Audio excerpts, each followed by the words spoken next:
भूतं च भव्यं च सर्वं यश्चाधितिष्ठति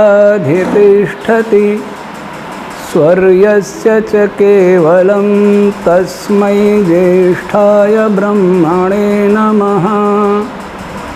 तस्मै ज्येष्ठाय ब्रह्मणे नमः। श्रद्धे श्री स्वामी रामदेव जी महाराज, आदर के योग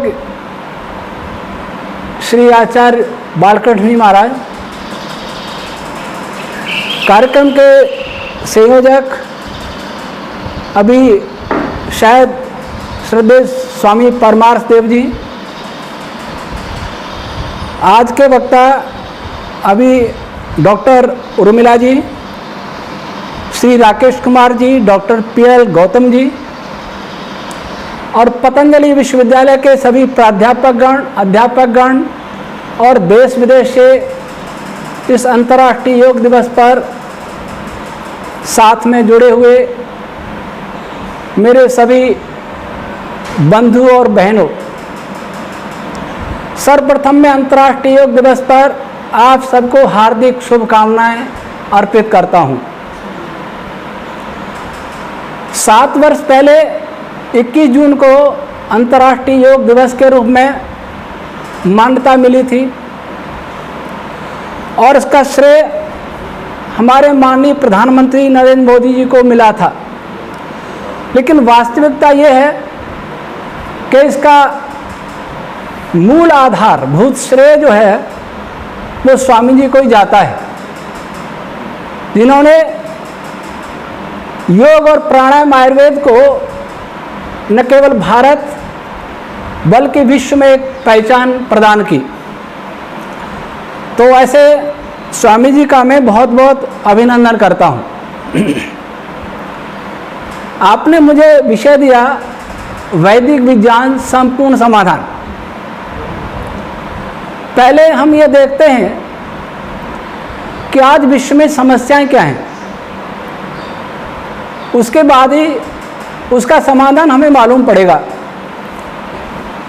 आज विश्व जिस दौर से गुजर रहा है, पिछले 1.5 वर्ष से संपूर्ण विश्व में जो भय आतंक का जो तांडव हो रहा है, किया जा रहा है, उससे पहले भी मैंने जो विचार किया कि आज संपूर्ण विश्व की सबसे बड़ी समस्या अमानवीयता। हमारे पास संसार के पास संसाधन बढ़े, धन धान्य बढ़ा, अस्त्र शस्त्र बढ़े, सब कुछ बढ़ा, लेकिन जो नहीं बढ़ा, बड़ा नहीं, जो समाप्त हो गया, जो मर चुका, वो है मानवता। अगर आज मनुष्य के लक्षण देखें, जिसके लिए महात्मा भर्तृहरि ने कहा था, आहार निद्रा भय मैथुनंच सामान्य में तत् पशुभिर नाराणाम धर्मो हि तेषाम अधिको विशेषो धर्मेण हीना पशु भी समाना। अगर पशु से भी तुलना करें तो आहार निद्रा भय मैथुन चारों की दृष्टि से भी हम गिर चुके, अर्थात हम पशु होने के योग्य भी नहीं रहा मनुष्य, जो अपने को सबसे श्रेष्ठ प्राणी मानता है। परमात्मा ने तो श्रेष्ठ बनाया था, लेकिन वह बहुत गिर चुका। ऐसा क्यों हुआ? मानवता क्यों समाज? इसका मूल कारण क्या है? मैं समझता हूं इसका मूल कारण है नास्तिकता। आज संसार में यद्यपि सैकड़ों मत मजहब हैं और उन मत मजहबों के हजारों लाखों प्रचारक भी हैं, सत्य पर व्याख्यान देने वाले, धर्म पर, अध्यात्म पर व्याख्यान देने वाले भी बहुत हैं, लेकिन वास्तव में सत्य पर व्याख्यान देने वालों को भी सत्य पर विश्वास नहीं रहा। अहिंसा पर व्याख्यान देने वालों ने भी अहिंसा को न समझा, न जाना, न माना। तो वैसी स्थिति में जो ईश्वर को मानते हैं वे भी वस्तुतः ईश्वर की सत्ता में पूर्ण विश्वास नहीं करते। इसका कारण यह कि वो ईश्वर के स्वरूप को नहीं जानते और ईश्वर की बनाई हुई सृष्टि को नहीं जानते।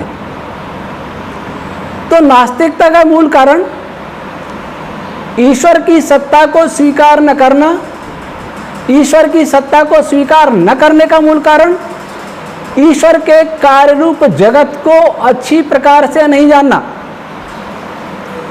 आप में से बहुत से युवा सोचेंगे, या भौतिकी के प्रोफेसर छात्र भी होंगे, वो सोचे होंगे हमने कॉस्मोलॉजी में बहुत विकास किया, एस्ट्रोफिजिक्स में विकास किया, प्लाज्मा फिजिक्स में विकास किया, क्वांटम में फिजिक्स में विकास किया, हमने तो सृष्टि को बहुत अच्छी तरह जाना। लेकिन वास्तविकता यह है, जितना जितना हम भौतिकी का विकास देख रहे हैं, उतना उतना हम नास्तिक बनते जा रहे हैं। ऐसा क्यों हो रहा है? मैंने इस पर बहुत विचार किया, बड़े बड़े साइंटिस्टों मेरी चर्चा हुई, संवाद हुए, प्रश्नोत्तर हुए, तो परिणाम में निकला कि वर्तमान फिजिक्स एक बिंदु पर जाकर के रुक गया है, उससे आगे बिल्कुल अंधेरा दिखाई देता है। एक ऐसी दीवार दिखाई देती है जो आज के वैज्ञानिकों का वश नहीं, सामर्थ्य नहीं उस दीवार को पार करके परे देख सके, उसके परे क्या है। उसके परे जब पता नहीं है तो उसे इस संसार को बनाने वाला का भी पता नहीं हो सकता, क्योंकि बनाने वाला उससे भी बहुत सूक्ष्म है। तो जब तक हम ईश्वर की बनाई हुई सृष्टि को हम नहीं जानेंगे कैसे वो बात मैं बताऊंगा। पर नास्तिकता का मूल कारण संसार को, सृष्टि को ठीक प्रकार से नहीं जानना, पूर्ण रूप से नहीं जानना। और इस नास्तिकता से और क्या हुआ, मानवता कैसे समाप्त हुई, इसके कुछ उदाहरण।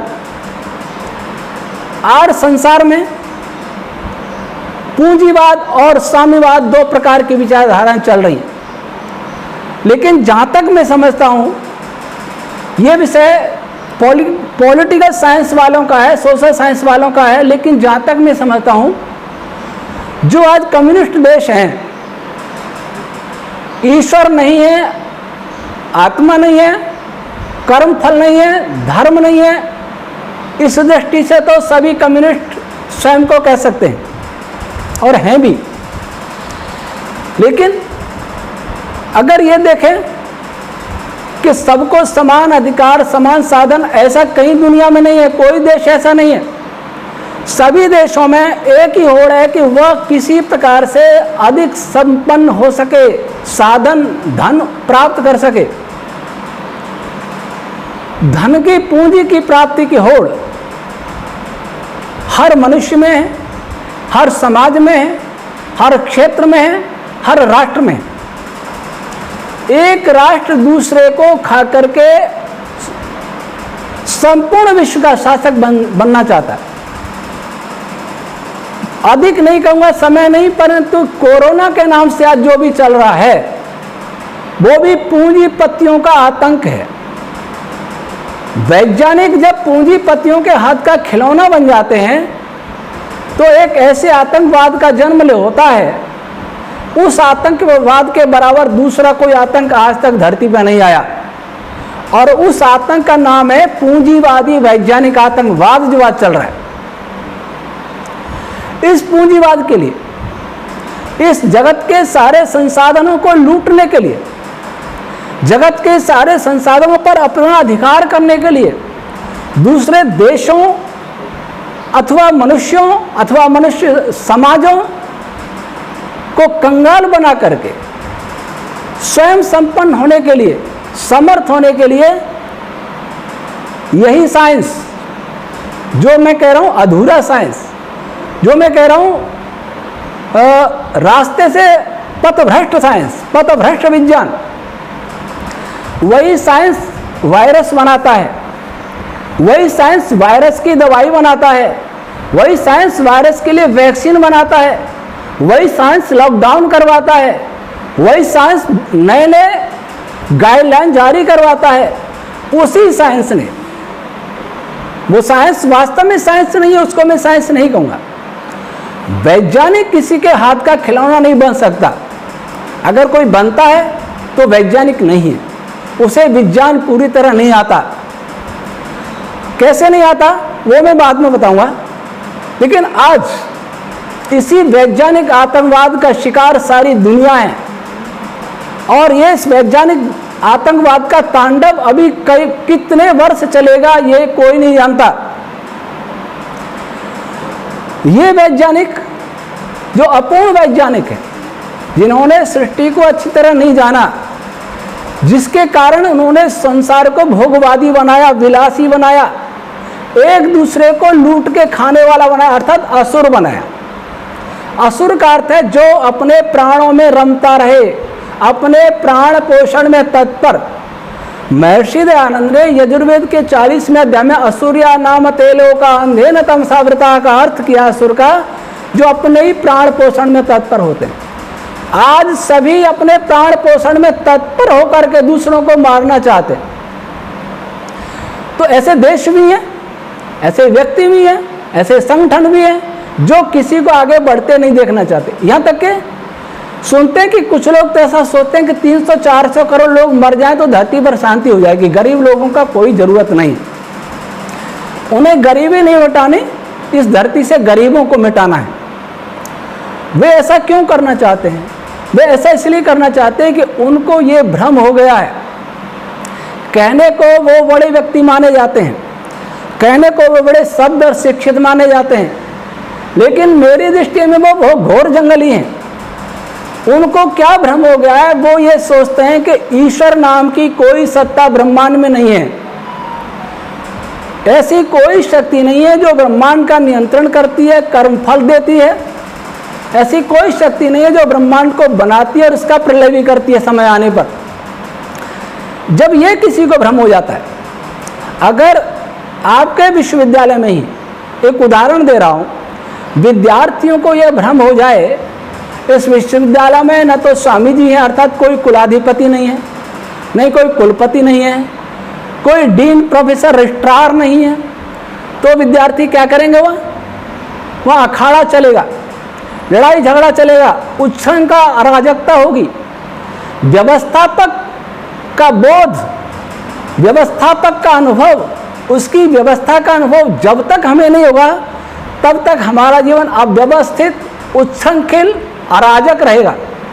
तो आज जो सभ्य लोग माने जाते हैं, जो शिक्षित, बड़े बड़े शिक्षित वैज्ञानिक माने जाते हैं, जो मांसाहारी हैं, शराबी हैं और नशे करने वाले हैं, ऐसे लोग, तामसी लोग, और फिर उन पर पूंजीवाद का नशा हो जाए, अर्थात बंदर और वह भी भांग पिया हुआ, वैसी स्थिति में, और ऐसे बंदर को किसी नाव का चालक बना दिया जाए, उस नाव का क्या होगा?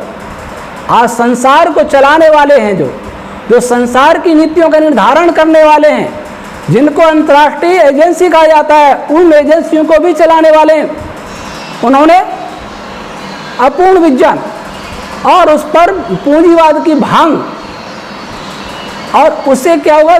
इस दानवता का जन्म हुआ। इसलिए वे अपने को सबके ऊपर एक सम्राट बनाना चाहते हैं। क्यों? क्योंकि उन्हें ये भ्रम है कि वे, उनके ऊपर सृष्टि में कोई भी नहीं है, वे जो चाहे कर सकते हैं, और वे आज कर भी रहे। हम सब लोग, हमारा देश, दूसरे अनेक देश, उनके सामने नतमस्तक खड़े हैं। बाहर से आदेश आता है कि आपको ऐसा करना है, तो वैसा ही करने के लिए बाध्य होते हैं। तो इसका परिणाम, इसका कारण क्या आया? ये सब आतंकवाद का इसका कारण आया नास्तिकता, इसका कारण आया अज्ञानता, इसका कारण आया मूर्खता। और अज्ञानता अथवा मूर्खता और नास्तिकता से पैदा हुआ लोभ, पैदा हुई हिंसा, पैदा हुई क्रूरता। दूसरी समस्या संसार में देखी जाती है सांप्रदायिकता। सांप्रदायिकता के कारण आतंक, हिंसा, अलगाववाद। ये सांप्रदायिकता क्यों पैदा होती है? संप्रदाय विशेष का व्यक्ति जब ये सोच लेता है कि वह मान रहा है वही सत्य है, उसके अतिरिक्त कुछ सत्य नहीं है, यह अज्ञानता है। वह कोई भी संप्रदाय का व्यक्ति अगर ये सोचे कि जब उसका संप्रदाय नहीं था इस धरती पर तब भी धर्म था, इस धरती का हर सांप्रदायिक व्यक्ति, हर संप्रदाय से जुड़ा हुआ व्यक्ति अपनी जड़ों को देखने लग जाए, वे दूसरे ईश्वर को तो क्या देखेंगे, उन्हें अपनी जड़ भी दिखाई नहीं देती कि उनका संप्रदाय कब जन्मा, किसने बनाया, किस परिस्थिति में बनाया, क्यों बनाया, ये सब जानेगा तो उसे लगेगा कि नहीं मैं बहुत छोटा हूँ, मेरा संप्रदाय 2000 वर्ष पुराना है, मेरा संप्रदाय 1500 वर्ष पुराना है, मेरा संप्रदाय 2500 वर्ष पुराना है और धरती बहुत पुरानी, तो मेरा संप्रदाय का तो कोई स्थान ही नहीं है। लेकिन ऐसे संप्रदाय जो 2000 वर्ष पुराने, 1500 वर्ष पुराने, जब उनके अंदर ये भ्रम हो जाता है कि वही धरती के सम्राट होने चाहिए क्योंकि उनका संप्रदाय सबसे अच्छा है, तो ये बड़े उच्च स्तर की मूर्खता है। इसका अर्थ भी ये सोचते हैं कि 1500-2000 वर्ष पहले इस धरती पर सारे मूर्ख रहा करते थे, उनका संप्रदाय जब आया तब इसमें सभ्य लोग पैदा हुए, विद्वान लोग पैदा हुए, और सभ्यता और विद्या जैसी बात भी उनके ग्रंथों में नहीं। अगर दूसरी बात, वे व्यक्ति, वे सज्जन मानव अपने ग्रंथों को ध्यान से पढ़ें और पढ़ करके देखें क्या उनके ग्रंथ में इस सृष्टि को अच्छी तरह समझाया गया है, क्या सृष्टि बनाने वाले को उस ग्रंथ ने क्या अच्छी प्रकार समझाया है क्या। अगली बात, क्या उस ग्रंथ में जीवन की सभी समस्याओं का समाधान छुपा है क्या। जो ईश्वर का ग्रंथ होता है उसमें जीवन जीने का सारा रोड मैप होता है, सारा उसमें सामग्री होती है कि कैसे जीना चाहिए, पूरा विधान होता है।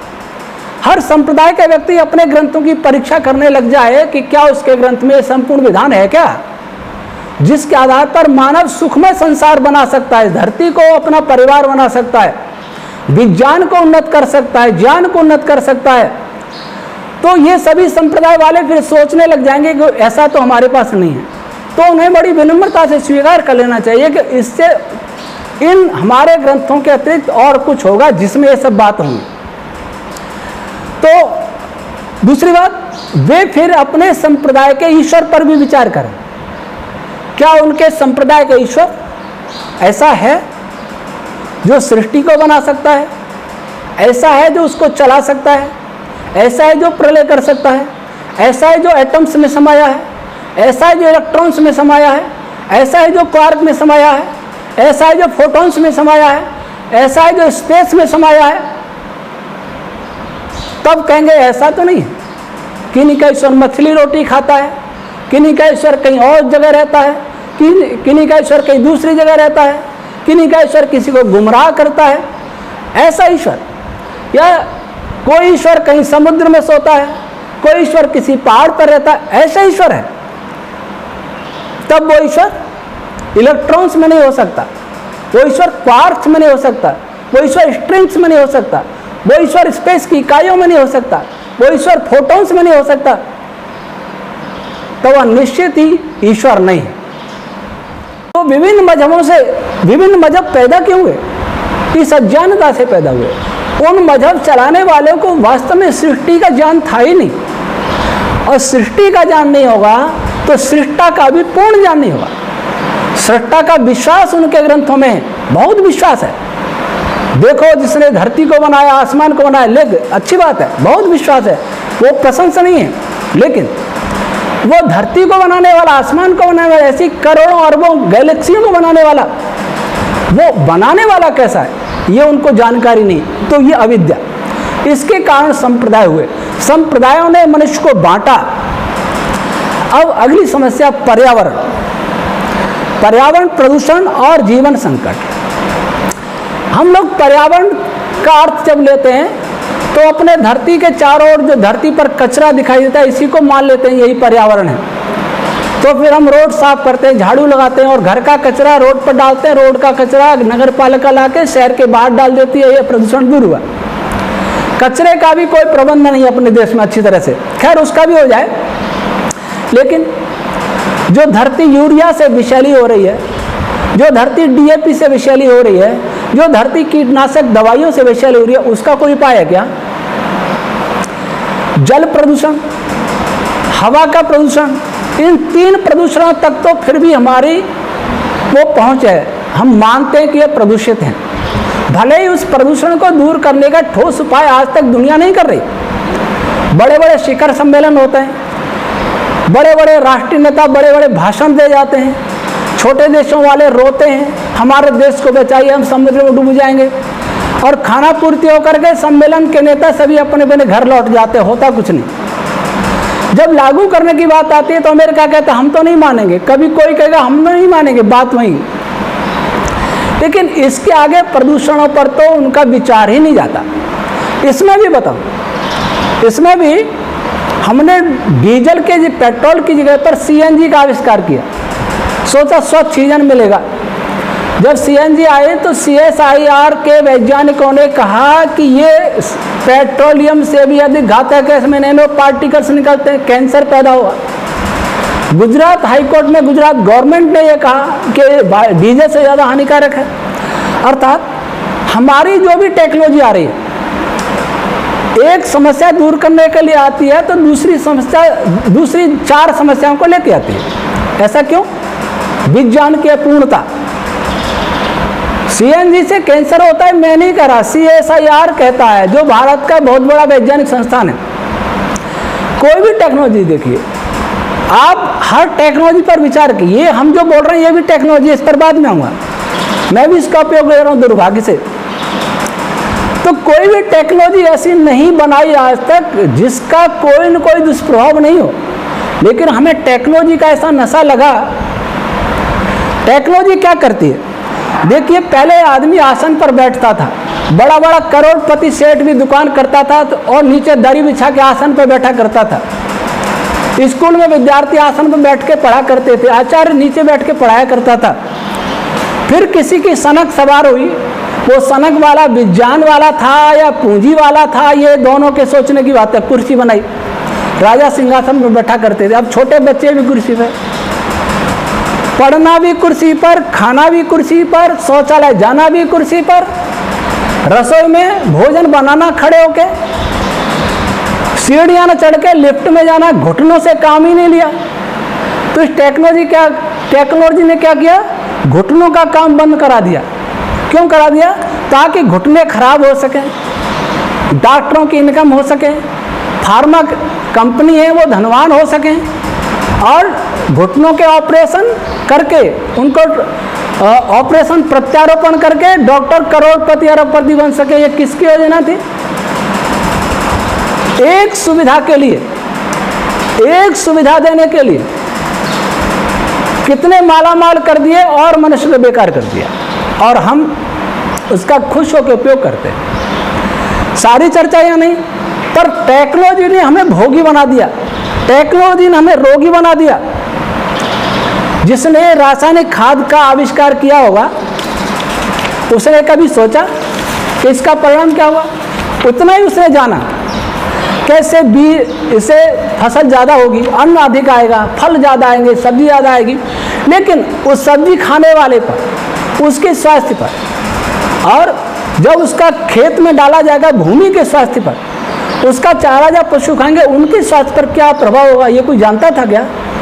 उसको कृषि विज्ञान तो आता था, उसको बीज विज्ञान तो आता था, लेकिन उसको आयुर्वेद नहीं आता था। इसलिए वो सारी दुनिया का नाश कर बैठा। अब के बायो खाद लाइए। तो ऐसे ही जिसने एलोपैथी का आविष्कार किया, पेनिसिलिन का आविष्कार किया, एंटीबायोटिक का, तब लगा कि अब कोई रोग होगा नहीं, लेकिन हुआ क्या? जब से एलोपैथी आई है तब से रोग बढ़े कि घटे, ये सर्वे कर लें सारी दुनिया में।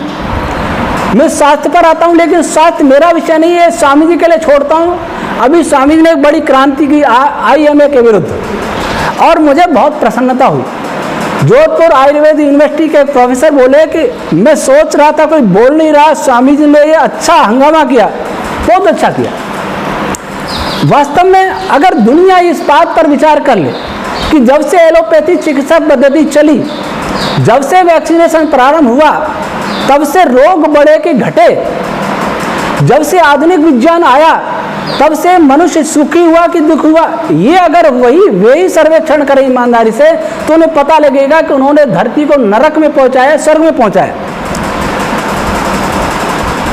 अब अराष्ट्रीयता, हमारे ये अपने देश के बारे में, दुनिया में हमारा देश ऐसा है, विशिष्ट है। दुनिया में मेरिट में पहला स्थान किसके लिए? मेरिट में जो अपने देश के पूर्वजों को गाली देता है, जो अपने इतिहास पर विश्वास नहीं करता है, जो अपनी संस्कृति सभ्यताओं को हीन मानता है, अपनी परंपराओं को हीन मानता है, उपेक्षा करता है, घृणा करता है, उस दृष्टि से हमारा देश पहला स्थान है दुनिया में। और हमारा देश इसमें भी पहला है कि हमारे देश का नाम भी विदेशी है, सबके अपने नाम है। हमारा नाम तो भारतवर्ष रहा ही नहीं, इंडिया, ये नाम भी बदल गए। हमें इतना मूर्ख बनाया, सब कुछ बदला, संविधान बदला, हमारा जीवन शैली बदली, खान पान बदला, आचार व्यवहार बदला, सब कुछ बदला, शिक्षा बदली, चिकित्सा बदली, खेल बदले, यहाँ तक कि हमारे देश का नाम भी बदल दिया। पाकिस्तान पाकिस्तान है लेकिन हिंदुस्तान हिंदुस्तान नहीं, जो भारत था भारत नहीं। चीन चीन है, रूस रूस है, अमेरिका अमेरिका, इंग्लैंड इंग्लैंड है, लेकिन हम भारत नहीं। ऐसी गुलामी, और हमने स्वागत किया उस गुलामी का, आरती उतारी उसकी गुलामी की। क्यों? इसलिए क्योंकि हमारे देश की पीढ़ी को, हमारे देश के प्रबुद्ध समाज को, अपने देश के ज्ञान विज्ञान को उसने जाना नहीं, समझा नहीं, और जो ज्ञान विज्ञान कहीं गलत भाषित है उसके कारण भी हम बदनाम हुए और हमारे पढ़े लिखे उससे विमुख हो गए। इसलिए हमें अपने देश पर गौरव नहीं रहा, घृणा का विषय बन गया। बाकी भाषा आदि बहुत सारे भेद हैं। इस सब का मूल क्या निकला? मूल है अविद्या, मूल है अज्ञान। आप कहेंगे दुनिया में शिक्षा का स्तर बढ़ा, हम अज्ञानता दो। हाँ, दुनिया में जब से शिक्षा का स्तर बढ़ा तब से मैं कह रहा हूँ दुनिया में अज्ञानता का स्तर भी बढ़ा, पागलपन का स्तर भी बढ़ा, अधार्मिकता का स्तर भी बढ़ा, निर्ममता, हिंसा, क्रूरता, प्रतिशोध, रक्तपात, इसका भी स्तर बढ़ा। ऐसा क्यों? इसका अर्थ वह शिक्षा नहीं। जो शिक्षा, जो विज्ञान, मैं केवल फिजिकल साइंस की बात कर रहा हूँ, अध्यात्म की बात नहीं कर रहा। फिजिकल साइंस आज जो कहा जाता है, केमिस्ट्री फिजिक्स वगैरह जो भी हैं, वो सृष्टि को जब तक ठीक ठीक नहीं जानेगी तब तक उसे बोध ही नहीं होगा कि सृष्टि को बनाने वाली कोई शक्ति है और उसके नियंत्रण में हमको भी रहना चाहिए, उसके अनुशासन में नहीं रहना, उसके अनुशासन में रहना चाहिए। अगर आप किसी इंस्ट्रूमेंट के विषय में सब कुछ नहीं जानते, गाड़ी के विषय में नहीं जानते, अगर आप उस गाड़ी को चलाएंगे एक्सीडेंट करेंगे, क्योंकि आप गाड़ी के विषय में आपको जानकारी नहीं तो आप गाड़ी ड्राइव नहीं कर सकते। ऐसे में संसार के विषय में जब तक पूरी जानकारी नहीं होगी तब तक संसार का हम अगर उपयोग करेंगे, उसमें रहेंगे, तो हम रहने का ढंग नहीं सीख पाएंगे, और रहने का नहीं ढंग सीख पाएंगे तो हम फिर अपना हानि करेंगे, दूसरों की हानि करेंगे। इसलिए मैं कहना चाहूँगा, सृष्टि को जानने का एकमात्र साधन है वैदिक विज्ञान। हमारी वैदिक रस्म, थ्योरी और वेद विज्ञान आलोक सृष्टि विज्ञान की वह व्याख्या करती है, संसार का कोई वैज्ञानिक संस्थान नहीं कर सकता। ईश्वर की बात छोड़िए, आकाश को, स्पेस को फिजिक्स नहीं जानता। मैंने चैलेंज किया, नासा को भी किया, नोबेल पुरस्कार जिनमें ग्रेविटी पर मिला था, ग्रेविटेशन, उनको भी किया, उन्होंने स्वीकार भी किया कि हम आपका उत्तर देने में समर्थ नहीं हैं। मैंने पूछा कि क्या आप आकाश को जानते हैं, स्पेस क्या है? स्पेस कैसे कर्म होता है किसी फोटोन से? आपने कैसे ग्रेविटेशनल वेव जो आपने डिटेक्ट की, वो ग्रेविटेशन होता क्या है? उनके पास उत्तर नहीं। 9 प्रश्न भेजे थे। सार क्या कि स्पेस को भी नहीं जानते, ग्रेविटी को भी नहीं जानते, चार्ज क्या होता है, इलेक्ट्रिक चार्ज, उसको साइंस नहीं जानता। अगर कोई कहता जानता है तो मुझे अवश्य सूचित करें। मास क्या होता है, ये भी वो नहीं जानते। मास पर बहुत बड़ा प्रयोग हुआ था 2012 में जिनेवा में, जो सर्न लैब है दुनिया की सबसे बड़ी। वहाँ हमने कई प्रश्न किए मास संबंधी। एक वैज्ञानिक ने भाभा एटम सेंटर में कहा कि स्वामी जी, इस प्रश्न का उत्तर साइंस 100 वर्ष में नहीं दे सकता। तो कहने गए वो मास को नहीं जानते, चार्ज को नहीं जानते, इलेक्ट्रिसिटी को नहीं जानते, ग्रेविटेशन को, स्पेस को नहीं जानते, और फोटोन को नहीं जानते। बहुत बड़ी बात नहीं करूँगा, अब एक बात करूँगा, अगर आज का साइंस ये जान ले कि फोटोन क्या है, तो उसके साइंस की सारी जड़ खत्म हो जाएगी, उसका साइंस का महल गिर जाएगा। इस बात को गंभीरता से आप सुनिएगा कि अगर आज का फिजिक्स, संसार का फिजिक्स कह रहा हूं, भारत का नहीं कह रहा, ये बता दे मुझे कि फोटोन क्या है, उसके कंटेंट क्या है, अगर ये बता दे या जान लेगा, उस दिन वो कह देगा हमारा फिजिक्स कचरे में। बहुत सारे उसकी थ्योरी जैसे रेत की महल की तरह गिर जाएगी। तो वैदिक रश्मि थ्योरी, वैदिक रश्मि थ्योरी, वैदिक विज्ञान सृष्टि की वह व्याख्या करते हैं जो वर्तमान फिजिक्स 100 वर्ष में नहीं कर पाएगा, ये हमारा पूरा विश्वास है। और जिस दिन सृष्टि की पूरी व्याख्या समझ लेगा साइंस, उस दिन वह पूंजीपतियों के चुंगल से निकल जाएगा, उनके हाथ का खिलौना नहीं बनेगा और धरती के लिए स्वर्ग बनाने का कारण बनेगा, मानव को सुख देने का कारण बनेगा, प्राणियों को सुख देने का कारण बनेगा। तो आइए, समय हो रहा है, आज के योग दिवस पर मैं सभी का आह्वान करता हूं, संप्रदाय की बातें छोड़ें, मजहबों भाषा की बातें छोड़ें। जिस भाषा की मैं बात कर रहा हूं, वेद जिस भाषा में, संस्कृत किसी देश की भाषा नहीं है। यहाँ संस्कृत विभाग के बहुत सारे प्राध्यापक हैं, डॉक्टर उर्मिला जी संस्कृत की हैं। लोग कहते हैं कि हिंदी राष्ट्रभाषा होनी चाहिए, संस्कृत देव भाषा है, विश्व भाषा होनी चाहिए, लेकिन मैं कहता नहीं हूँ, मैं सिद्ध करता हूँ कि संस्कृत विश्व भाषा नहीं है, संस्कृत ब्रह्मांड की भाषा है, संस्कृत ईश्वर की भाषा है, संस्कृत कॉस्मोलॉजी की भाषा है, कॉस्मिक की भाषा है, संस्कृत यूनिवर्स की भाषा है और वेद ब्रह्मांड का ग्रंथ है। जैसे ब्रह्मांड हम सबका है, जैसे सूर्य चंद्र तारे आदि सारी गैलेक्सियां, प्रकाश, इलेक्ट्रिक विद्युत सारे ये सब सबके हैं, वैसे ही वेद सबका है, वैदिक रश्मियाँ सबकी हैं। हम सबके शरीर वैदिक रश्मियों, वैदिक छंद और ऋचाओं से बने हैं, उन वाइब्रेशन से बने हैं। जिस दिन संसार ये समझ लेगा, सभी प्रकार का भेदभाव मिट जाएगा, ईश्वर का साक्षात हो जाएगा और सारे मतभेद बुला करके सभी लोग जी और जीने दो, इस रास्ते पर चलेंगे। वेद का ये वाक्य लेकर के चलेंगे कि समूचा ब्रह्मांड एक पक्षी के घोंसले के समान हो जाए। जैसे पक्षी के घोंसले में एक परिवार रहता है, वैसे संसार के लोग परिवार की भांति रहेंगे अगर वैदिक विज्ञान समझ लिया जाए। ईश्वर हम सबको बुद्धि दे, एक निष्पक्षता दे, सत्य के प्रति हमारे अंदर एक अंकुर पैदा कर दे, सत्य का अंकुर हमारे हृदय और मस्तिष्क में हो जाए तो यह मानवता बचेगी, अन्यथा मानवता मिट जाएगी। हम सभी का कर्तव्य है कि मानवता को बचाने के लिए प्राणपण से प्रयास करें। ओम शम। आपका बहुत बहुत धन्यवाद।